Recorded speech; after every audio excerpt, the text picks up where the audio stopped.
Welcome to Behavioral Grooves. My name is Kurt Nelson. And I'm Tim Houlihan. Given the strange and turbulent times that we are living through, Kurt and I decided to reach out to some of our favorite behavioral science researchers and practitioners to get their take on the novel coronavirus pandemic that is shaking the world. These special edition episodes will explore a variety of different aspects of the crisis and our response to each of those aspects through a behavioral lens. We know that you may feel overwhelmed by the crisis already. It seems every news story, every social media thread, every phone conversation that we have is focused on some aspect of the pandemic right now. While the news and updated information are essential, we're going to take a different tack. We want to try to understand the science behind our reactions and our behaviors and how science can help us cope and move beyond the current crisis. In each episode, we talk with a different behavioral science expert and get their best thinking on an aspect of the crisis. So sit back, take a deep breath, and listen to our special series on behavioral science and the coronavirus pandemic. Kaveh Yazdifard is the Chief Innovation Officer at Sahab Pardaz, located in Tehran, Iran. He is also the Director of Urban Innovation for the city and COO of Avatech Accelerator, a firm focused on empowering business startups through value-driven cultures. While much of Kaveh's work is focused on collaborating and creating value through innovation, we were particularly interested in speaking with him about the way he applies cognitive psychology and data science to his work. At this writing, Kaveh and his teams are developing initiatives in Iran to help individuals and businesses survive the uncertainty and ambiguity of the crisis. Kaveh, welcome to Behavioral Grooves. Thank you, Tim. Hi, and it's a pleasure to be here with you. Oh, we are excited to have you, Kaveh. So help, Tim gave a little bit of an overview, but can you expand upon that a little bit? And what is the actual work that you're doing right now? What's some of that work that is taking up your time these days? Yeah, sure. In the recent years, as you know, the very young population of Iran has shown a lot of enthusiasm towards innovation and tech-based startups. So as we have learned to be very adaptive and flexible towards all the global challenges in Iran, we are trying to empower the young generation to make the best of the decisions in the field of business innovation and service design. So I've tried to come up with the best-in-class resources and material that helps the Iranian startups and teams to make a bulletproof approach to their innovation. But on the other hand, we have experienced that most of the economical growth is happening through corporate contribution to the innovation ecosystem. That's why I have kind of balanced my efforts into corporate and startup ecosystem, which has made it easier to find a smart way to develop our innovations and startups. So what is it like right now in Tehran? This is a country that I understand there's about 73,000 cases of COVID. There's about 4,500 people who have died from the virus. Businesses are shut down. What is innovation like in a time like this? Well, just like any other parts of the world, we are trying to follow the quarantines policies. But most of the progress here is made by a very sacrificing community of physicians and health workers. This is very prominent here, and you can see through the social media a lot of support for these kind of people, and but nevertheless, it's not going any better for the time being, and we are a little bit worried, and we estimated this to finish by the middle of the spring here. But now most of the universities, most of the institutions are showing interest to stop the physical presence by at least the end of summer. Wow. Yeah, so it sounds like you, along with many other parts of the world, are dealing with this in a similar way, where the health workers, that frontline people out there, are the ones who are taking the brunt of this, but also deem our respect. You talked about the young people in Iran and just kind of their adaptivity of this. Are you seeing the same thing with this crisis? Are the younger people adapting? And I ask that because we've seen in the United States that sometimes the younger people are taking this with a little less severity than some of the older people. They feel less of a risk for themselves and less of a I don't know concern over their ability to hurt others, or their ability to be hurt by this. So I'm wondering what you see in Iran about that same thing. Yeah. Well, there are two sides for this. First of all, yeah, through the life of human beings, through history, the most adaptive ones have always survived. So the people who can cope with this situation, who has tried to cope with lots of global crises in Iran, the sanctions and everything. So they are very, let's say, adaptive to such problems. So there's a higher chance for them to find a way to cope with the stress, to stop the anxiety, and to keep the level of stress in a way that it can help them learn a lot of new things in this opportunity, to create new bonds and benefit from this global accessibility that has been created. Iranians they have learned to become great entrepreneurs and cherish the opportunities because of all these stresses that they have undergone. So this is one side. But on the other hand, there's a global tendency to kind of submerge in a culture of using technology just for the welfare and happiness of human beings, which is totally elusive in my opinion. This has created a lot of bad habits for us, which are very difficult to overcome. I mean, there are people who have been accustomed to a daily routine, which is very hard to get separated from these days. As we believe, one of the great lessons of these times is for us to learn to change the game and to adapt to the new paradigm of win-win strategy.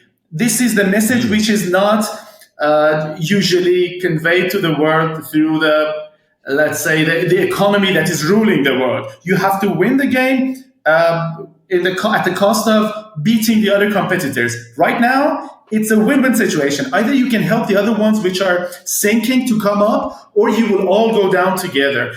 And I'm not bragging. This is really what I see even in the social media in Iran. The e-learning context, for example, in Iran, it was not very much appreciated by a lot of people. The critical mass that could help it really grow and create an impact at the social level. But these days, as none of the people have the luxury of going to the school or university, they are trying to benefit the Instagram lives as one of the few channels that you can have content production in mass scale. And you wouldn't believe it, Kurt. The number of people attending like the lives we are having is more than 1,000 people in a session. Wow. That is really inspirational to a certain degree, where you think about adaptability of the younger generation and people coming into that. Tell us more about this win-win strategy. And again, you mentioned that a little bit. So what's going on with that? Why is that taking precedence at this point?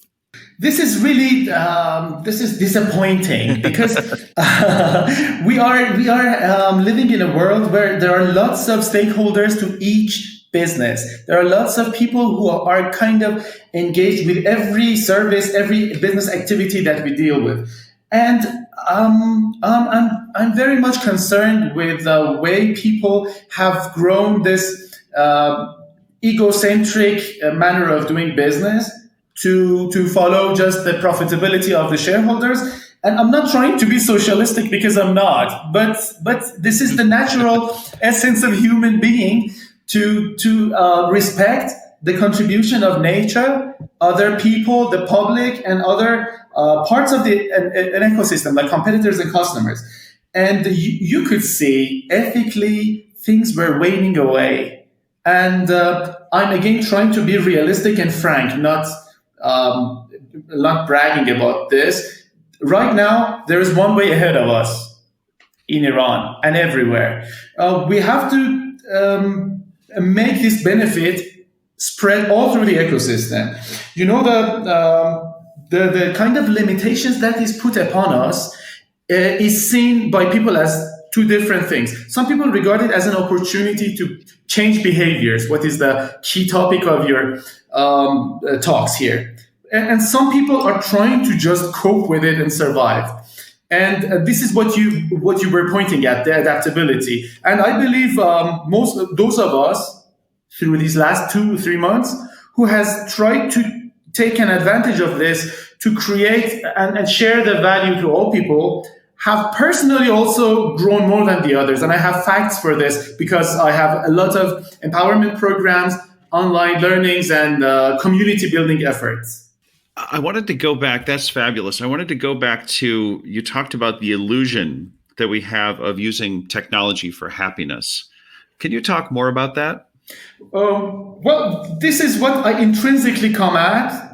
And I got it, let's say, validated by many ideologies around the world. Like the Chinese mysticism also talks about the presence of yin and yang together, the paradoxes together.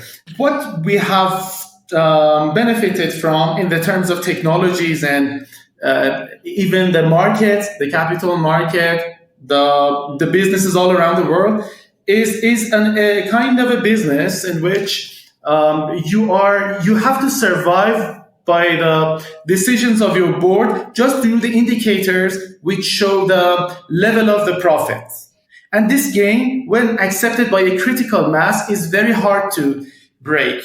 Okay? That's because you have been given time to show how you can do business in this world, and nature has been backed off to see how you're dealing with the happiness of everybody. But we have focused on our own happiness solely. Happiness has been overrated based on this point of view. You know, why should we be happy all the time? I mean, if the point of life is to be happy, well, we can do a lot of other things.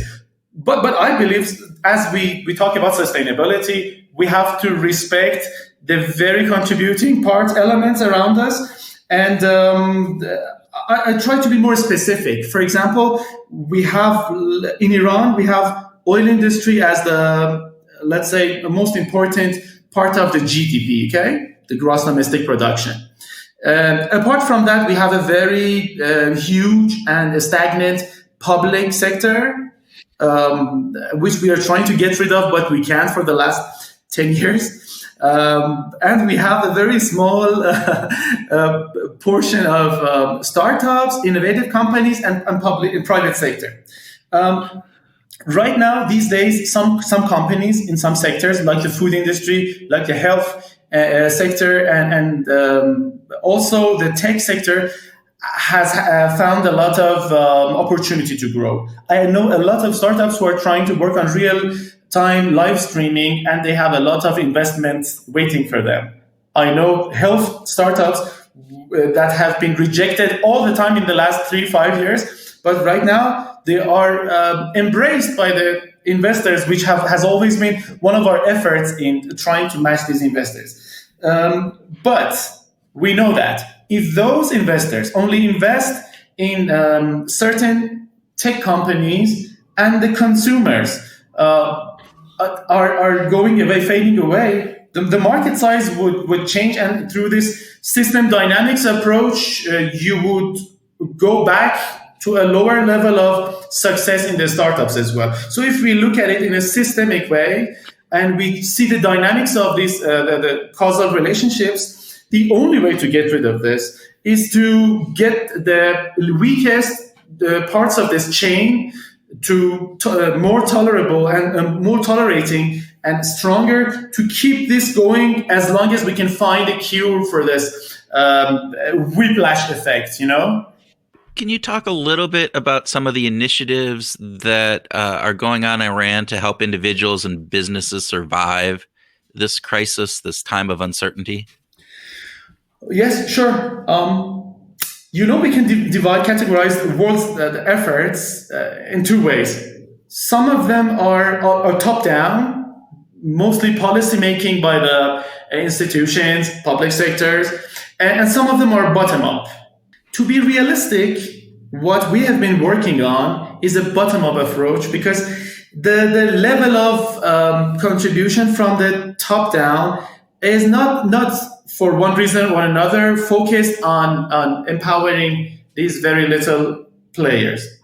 I don't want to get into the real reasons why it's not happening, but I want to get into the solution. I believe every country, every nation has its own way of developing, and it can be very different because of the order of the countries developing and the way the world is looking like. At this very moment, I believe our own solution here, as Kurt asked, is to empower the communities which are, they have the same identity and the same concern and vision to help spread the knowledge, the awareness, and to spread the tools and to create a playground in which the tools are not replicated, but one tool is scalably used by many players. This way we can, use the economy of scope as well as economy of scale for each player and to eliminate the expenses and the efforts which are just going away because of not cooperating. So this bottom-up approach, I really believe in, and I do believe one day in Iran, you will see how influential these bottom-up players have been playing. One example I give you is the social media in Iran, okay? That's a very delicate topic, but I try to be very objective about this. Well, if you want to talk about the impact of, as you said, the efforts for empowering institutions and peoples and businesses, you see one of the players is the key opinion leaders and people who we call celebrities or, let's say, social media influencers. And they are being extremely influential because of the taste of people which is formed through the course of the latest years. We have people with as many as 13 million followers in the influencers on Instagram. 13 million for a stand-up comedian. Why is that happening? This is giving you a taste of how the consumer behavior, how the media consumption is forming. And this is the essence of a great behavior change in Iran. You can ask people to do one thing through the social media, and it is far more influential than any other tool. And so you can see, by giving awareness through the right channel, using the goodwill people to be influential, not the people who are following, as I said, not respecting all the stakeholders, you can be hopeful about forming strong players and revitalize them. Yeah, we talked with Christina Bicchieri about social reference networks. And one of the big pieces of that is those reference networks need to be, for instance, as you said, a comedian with 13 million followers, that reference network is probably different than, others who may be following news organizations or others. And so you have to understand who your audience is when those social media things, but you also have to understand those reference networks get information from different sources, and those sources need to be seen as part of that reference network that they have. So it is hopeful, and I'm glad to hear that there's because again, I think the same thing is happening around the world. I think a lot of the social media influencers are trying to be good about this. They're understanding that they have a platform, and that platform can actually impact people's lives. So it is one of those things that I think is really a good sign from all of this. Well, I'm just wondering if this bottom-up strategy will work better if there's more investment or less regulation. I wonder if I've got kind of two things going in my mind: regulation and investment. And how are you persuading investors to support these groundswell efforts in a time that's obviously very risky right now? That's a very important point. I was much concerned about this, the role of investors in this bottom-up approach, when I was active in urban innovation and urban crowdsourcing in Tehran as one of the largest cities in the world. We have different people in policymaking, like in municipality of Tehran and the Tehran City Council. We have a new generation of people like us who are not traditional anymore and trying to really utilize the innovation in the form of tools like crowdsourcing to make the city decisions distributed. But I came to this obstacle that a lot of initiatives can be crowdsourced, but the moment we want to scale them and make them into a larger impact, we need to fuel them with enough finance, as you said, specifically when there is operation-intensive uses like an urban innovation case. So this is what I mean by the specificity of an activity in the world. Specifically in Iran, the type of investors that we have developed mentally and behaviorally is a type of investor which feels a lot of social responsibility, because they have gone out of Iran, they have experienced all around the world, and one of their sole wishes is to have their country and their city flourishing. So there are lots of people who are trying to come back and invest with no rational reasons to do that financially. This is what I mean by a decision which is not for the sake of shareholders, because they believe the future can help them. And this is like investing in their own future, the future of their businesses.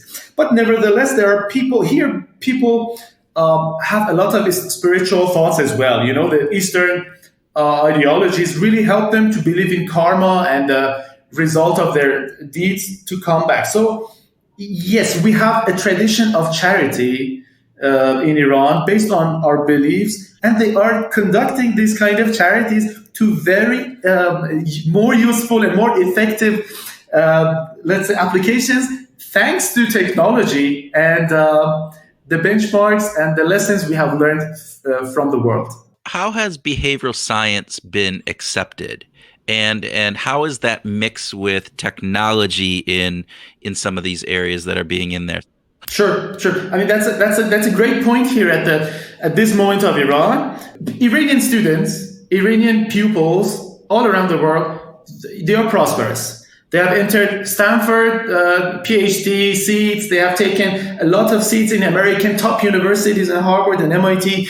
And this is, as we are born, we are told that, okay, there are different universities you can go to. One is Harvard, one is MIT, one is Stanford, and all of us have the caps of UCLA or Berkeley. So this is a value for us to go and follow our education in a very elegant school. Most of us are utilizing technology, following our previous questions and talks about technology, in a way that we can learn more. Iranians present on the, let's say, education platforms, the MOOCs, massive online open courses, are a lot. Yeah, because the young generation is very, very fluent in English with a very good accent, and so they can communicate themselves well. They are very active and extroverted overall, collectively. So they want to take part in a global community, and you can see them. So you can see everywhere in the world, universities from Armenia to Italy to Germany to Netherlands, a lot of them, and Scandinavia and United States and Canada, you can find a lot of them. This is why they go after hot topics like behavioral economy, and change management techniques. We have, our team have been involved with usages like consumption of energy in Iran, the traffic and the traffic jams, policy making, and a lot of other beneficial usages in Iran. The point is, again, bottom up, we have tried to educate our policymakers bottom up approach.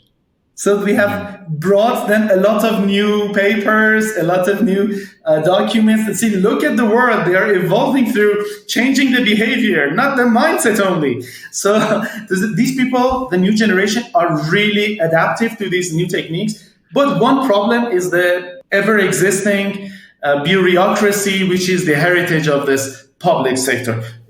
I'm very optimistic about this. The behavior change topics, every day I see new startups. Every day I see new, let's say, public suggestions to institutions. And I'm one of those people who are educating people, communities to utilize this as a tool in their innovative initiatives. And that's how we grow in Iran, by creating communities bottom up. That is fabulous, and it's inspiring too, Kaveh. It's very inspiring to think about a new generation coming in, and I appreciate your optimism. I think it's absolutely necessary to be optimistic about this. Along with this tremendous energy and enthusiasm from the youth, there is an opposing force from people who are more traditional and less interested in change. What are the things that, from a behavioral perspective, that you see the youth doing to try to overcome these traditional approaches?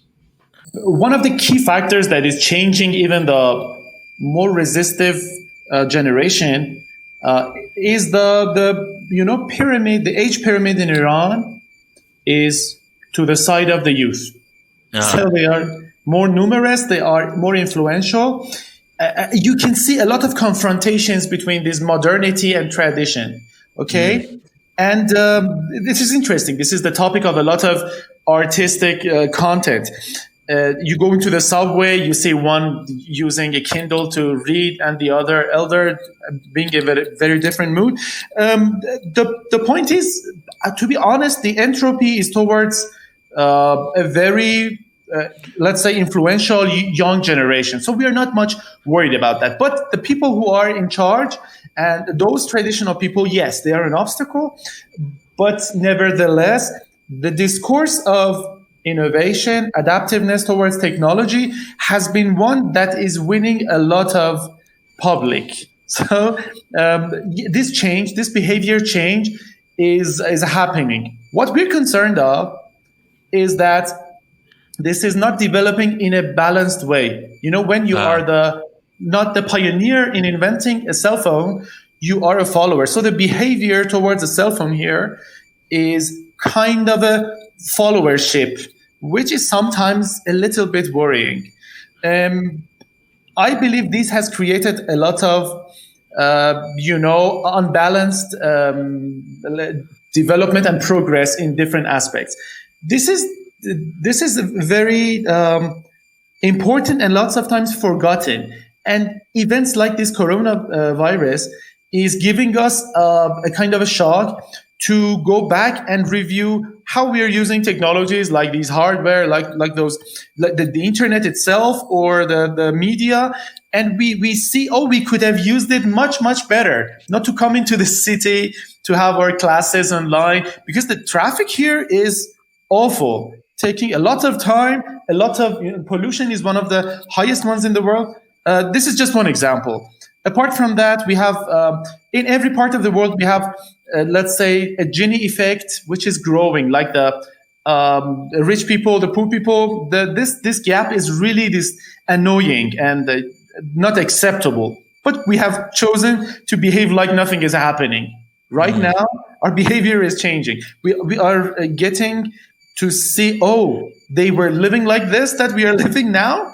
This is intolerable, So, yeah, I believe the behavior change, the traditional ones, the people who are more, let's say, stagnant, they have tried to adapt themselves. But overall, we all have to adapt ourselves towards a better use of technology and innovation these days.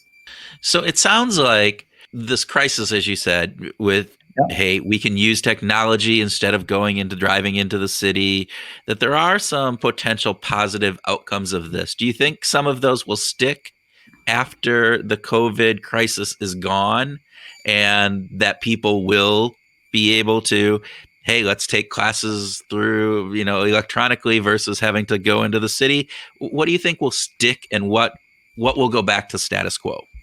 This is a topic we talk a lot about as people involved in behavior change. I believe this is too strong not to impose itself on lots of our behaviors for a long while. And when we talk with other people who have different opinions, we are picturing a future which has, let's say, two scenarios. Either we learn to stick into this behavior and we naturally get adapt, or we will go away. That's huge effect. I was having a live interview with one of our anthropologists here. He was pointing at the course of evolution and how many times we have undergone such a disaster, and lots, like 80%, 70% of the whole Europe or world have disappeared, and nobody is caring right now. So this is the same now. Just because of the media is covering it, it looks more huge. But if 8 billion people of the 8.5 billion go away, the nature does its way and it goes on. It is absolutely a necessity if we want to survive. What do you think are the behaviors or the habits that we're developing now? Which ones do you think are likely to be strong and prominent in our future after the crisis is over? Some of them are health related and hygiene related. In Iran, our sanitation processes are different. Even our toilets are different. Most of us, we don't go into the houses with shoes on like the Eastern countries. I've heard that this is happening. The same thing is happening in Europe and United States. A lot of people are changing their hygiene attitudes. I think this is one of the necessities of the post-corona era.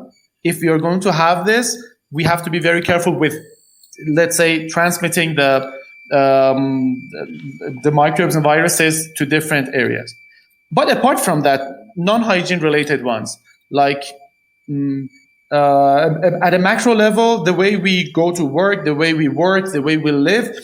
I also think one of the most important trends is the use of technology in facilitating inclusiveness and justice in education. As most of the people, we have been having a lot of other non-students in my university classes because it's open, it's online, so they can come in. Why not? They haven't paid. Who cares? Education must be free. It must be free. So we didn't do that, but we are now taught how to behave towards it. Also, technology will help us have, hopefully, a more connected, let's say, business ecosystem. Right now, I see a lot of people from different businesses coming together and think about how their industry as a whole, not one business, can work in this situation, can decide. So collective decision making is facilitated and imposed by this situation.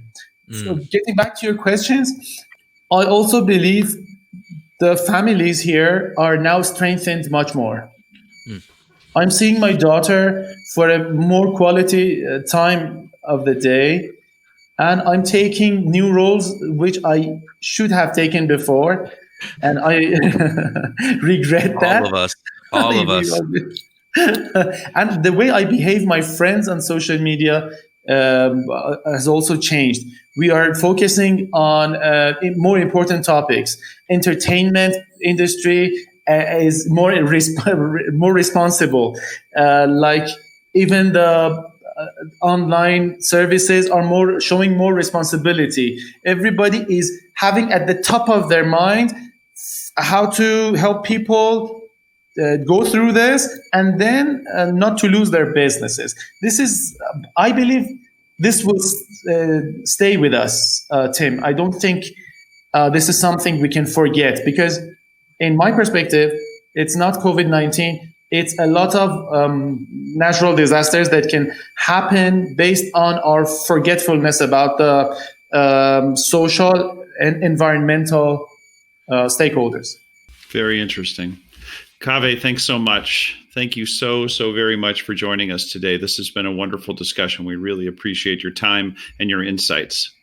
I've benefited to learn a lot, and I was inspired by your words. I'm sure we're going to try harder to create global communities now on, and I'm asking everyone to try to have a more global perspective, to let's have each other on our social media and create initiatives which are not location limited, because that was a very elusive borderline. Now that we are looking closer, isn't it? We found each other like days ago, and now we are talking on the cloud, and this should stay and should be increased.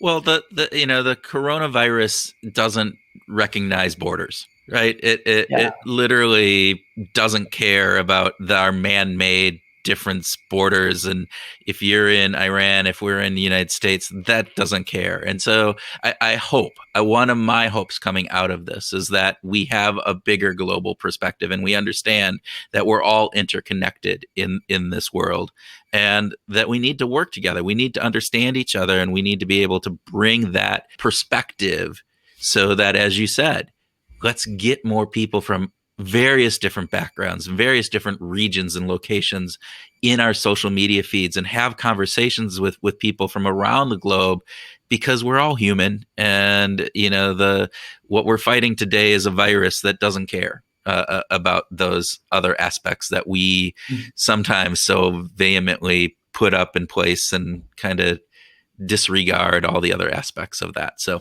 I agree, and thank you for that, Kaveh. Yeah, absolutely. I appreciate it all, and thank you very much. I'm very much looking forward to it. Welcome to the special edition of our grooving session, where Tim and I groove on some of the ideas and concepts that were inspired by our conversation with Kaveh. All right. It was a good conversation. It was. It's interesting to get the conversation perspective from various parts of the world. For us being here in Minnesota, I was thinking about this. We've talked with people from England, from India, from Amsterdam, and all across Singapore, all across this country. And the pandemic part of the pandemic is that this is truly a global issue. It was a good reminder. They're in lockdown in Tehran. They're in lockdown in India. They're in lockdown in England. That there are deaths that people are looking at this and saying, we need to have this social distancing. If we don't, the deaths are going to be so high that it's just going to devastate us. So all of the world is responding. This is crazy. In our lifetime, we've never had a worldwide thing like this. At least not in our lifetimes. It's what I said. In our lifetimes, we've not had. Oh, sorry. No, that's perfectly said. But I just wanted to make sure that everybody knew it was just in our lifetimes. Yeah. It was just emphasis. Well, because World War II was the last time that the entire world was probably impacted by something to this degree. Yeah. Okay. So, Kurt, what struck you about our conversation with Kaveh? He talked about adaptive people survive. The most adaptive people survive. That's a cool concept. It is, and it kind of goes back to what we talked with a couple of other guests, right? In this idea of resilience, but also this idea of we can't be so narrowly focused and so focused in on efficiencies that we forget this larger picture, that we maybe should build in redundancies. Maybe we should have a broader viewpoint of our own personal learnings and roles. And I think that's really, again, interesting as we look through all these conversations that we're having, that narrow specialization maybe isn't so good in a time of crisis like this. You have to be able to pull on a wealth of other information, knowledge, skill sets that you gain, and be adaptive. It's interesting that Kaveh was the second person to bring it up in a really prominent way, and the other person who I thought did a really good job of speaking about this was Michael Bowden from Syngenta, another business guy, right? And so, Kaveh is an innovator and a driver of business development. And I think that's interesting that both of them, this was a prominent part of the discussion for them. And it certainly gets me thinking about maybe we just don't need the level of specialization that we think we need. Mm-hmm. That we're kind of bent on this. Everybody's got to have a unique selling proposition and a unique business purpose, and everybody's has to have something unique. And of course, we all are unique. So that's, we don't have to work at it actually, because we just are. If we just, it's the old, why not be yourself because everyone else is taken. Yeah. If we were better at kind of giving into that, this might happen more naturally, and it would allow us to explore more functional areas outside of just the one single area that make us interesting and diverse and complicated and fun. Well, and you look at this adaptive, right? When we get stuck in status quo bias, but you look at some of the really innovative companies that are out there right now that are adapting to the situation. Some of the distilleries around here are making hand sanitizer. Yeah. I was reading about a company that switched over its entire model to now being food delivery, and they've tripled their revenues. It was a startup that had recently just had all these people, and I forget what they were doing, but they moved over to food delivery. And so people are adapting in these times. You look at all of the musicians that, hey, I can't go out and perform a live concert, so how am I going to do this? All of the yoga instructors that are doing online things and using technology in ways that we had not thought of before in these situations. Those are the adaptive skills that we need to have, and to think about things not in that status quo. Woe is me, life is crappy, that I can't go outside, I can't work the way that I used to work. Well, now I'm going to have to adapt. I'm going to have to figure out a way to survive. That's right. And I think people are pretty good at that naturally. Like you said, I'm the only me that there is, and let's figure out how to adapt that. Yeah, how to just make me work. What did you think of his comment about happiness is overrated? Being an American, happiness is pretty key, right? Yeah. It's interesting. I get where he was going with it.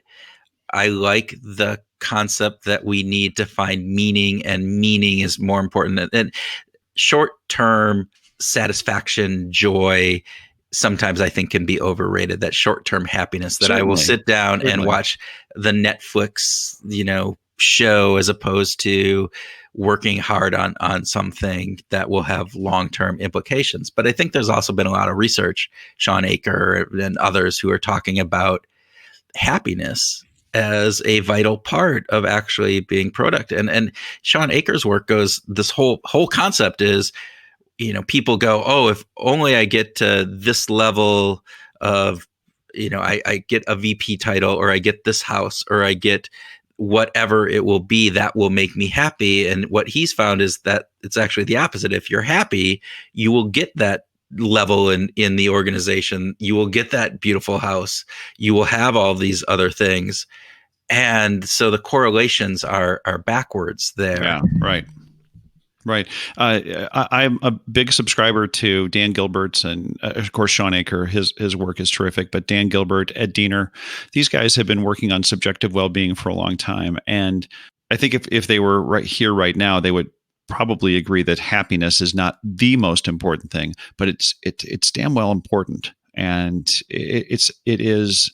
I think it's, in some ways, it's too much to say that happiness is purely overrated, but subjective well-being, the whole idea of actually living a life that is fulfilling and that we continue to strive and do things that are meaningful to us, that brings us happiness, and it gives us meaning. Well, and that's where I think this is going, right? Is that happiness is gained not through the consumption of, short-term things, sucked into video games. your alcohol, drugs, sex, whatever you want it to be. But true happiness. Are those bad? They're not bad. It's just that those aren't necessarily going to lead to long-term happiness. Those are short-term thrills, and long-term happiness really comes from those things that provide meaning, purpose in life, and those are the types of happiness that I think we're talking about. Yes, yeah. I thought it was really interesting that he brought up the increasing power of celebrity reference networks, especially since we've talked to Christina Bicchieri and Eugen Taman about reference networks and the importance that they have in social norms. And I just thought it was a kind of a fascinating and new observation, right? That in light of seeing Tom Hanks being one of like the first celebrities to get the coronavirus. I think he got it in Australia. He and his wife's dealing with it, and then the recovery, and then kind of coming back into the fold. I think that he makes a really good reference, network or celebrity spokesperson for the virus, as long as he's sticking to the facts, as long as he's sticking to the medical story, which I haven't paid that much attention to him, but I know that he's a big celebrity for a lot of people, and I'm sure a lot of people follow him. And I think it's great that we have these celebrity reference networks, as long as they're bringing the sort of the correct and proper and appropriate information to the people who follow them. Well, we know about the messenger effect, right? We talked with Steve Martin and Joe Marks about the messenger effect and how that messenger can impact how people believe things. And so with this, you have this influential celebrity reference network, and they can be really powerful conveyors of accurate and good information. Going back to what we talked with Christina Bicchieri, part of the worry that I have is that they're going to be sending conflicting information, that they're not going to be thinking through their message compared to the official message, compared to the other messages that they sent earlier or later. And you're sending messages that are confusing, conflicting, aren't driving the right overall behaviors. That being said, they're probably on the positive side as opposed on the negative side. Well, we have plenty of evidence of it happening on the negative side, regrettably as well. But yeah, and that's true too. You can have people who, espouse conspiracy theories, who espouse the latest and greatest miracle solution to this, and everything's going to be all right. And we have to be concerned in those celebrity reference networks, how that gets believed or interpreted, even if it's said it's done in sarcasm, because people don't take that as sarcasm. They take it as reality, and therefore they act upon it. And some of those actions can actually have detrimental effects for them and for others. Really detrimental effects in this time and situation. Because cities are reporting the number of 911 calls for ingesting of Clorox, bleach, and Lysol have increased 100% in just recent days, and that's not fake news. That's actual data from several, not all cities, but from several cities. Words matter. Yes, they do. And who speaks those words matter as well. So the idea that they're increasing the power of the celebrity reference networks can be a good thing if it's used for good. Yeah. Right. What was this thing from Spider-Man? With great power comes great responsibility. Isn't that the Spider-Man motto? Something like that. Is it? I think it goes back to like Plato or something, or an emperor of Rome. No, it comes from Spider-Man. Damn it! It's with great power comes great responsibility, and that's what celebrity reference networks are. And it's important to understand the influence that you have, and part of this is the influence that all of us have. There's influence that each and every one of us has within the influential network that we have. And so our words matter. The way that we talk about things, our actions matter. So all of this is really important. Yeah. And in this time of uncertainty, that's part of what we need to take into consideration. Yeah. So, all right. I hope everybody's enjoyed this. And if you have, share this. Share this with others. If you share it with 2 people and they share it with 2 people and they share it with 2 people, it's almost viral, like a virus. I don't know if that's the best metaphor at this point, but that's how. We definitely hope you guys have enjoyed this, and if you can share it, leave us a review. We always are very thankful for that as well. It's how we get the word out and how we spread our information. Thank you. Thank you for listening to the special episode of Behavior Grooves. We hope that you found it interesting and insightful. If you liked it, please let others know. We think that the topic is important, and maybe we can help in educating people about how behavioral science can help us all out in this current craziness that we are going through.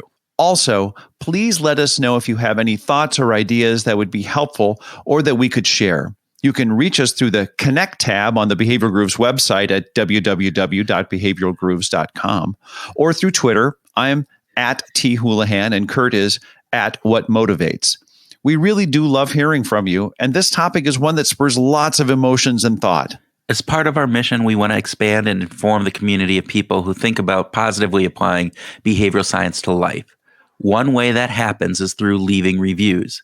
If you think this podcast is beneficial and should grow, we would really appreciate to leave a review on Apple Podcasts or whichever podcast server you use. It only takes a few minutes and goes a long way to boost us in the algorithms that are used to generate search results. Also, please check out the show notes. We are linking to a number of resources, articles, podcasts, newsletters that we've vetted to bring good facts and ideas around COVID-19 and the coronavirus, its impact, and ways that we can help slow down the spread. There is a lot of information that's being pushed out to everyone each day, and we are weeding through it to find good stuff so that you don't have to. We truly appreciate you listening. Now go out and wash your hands.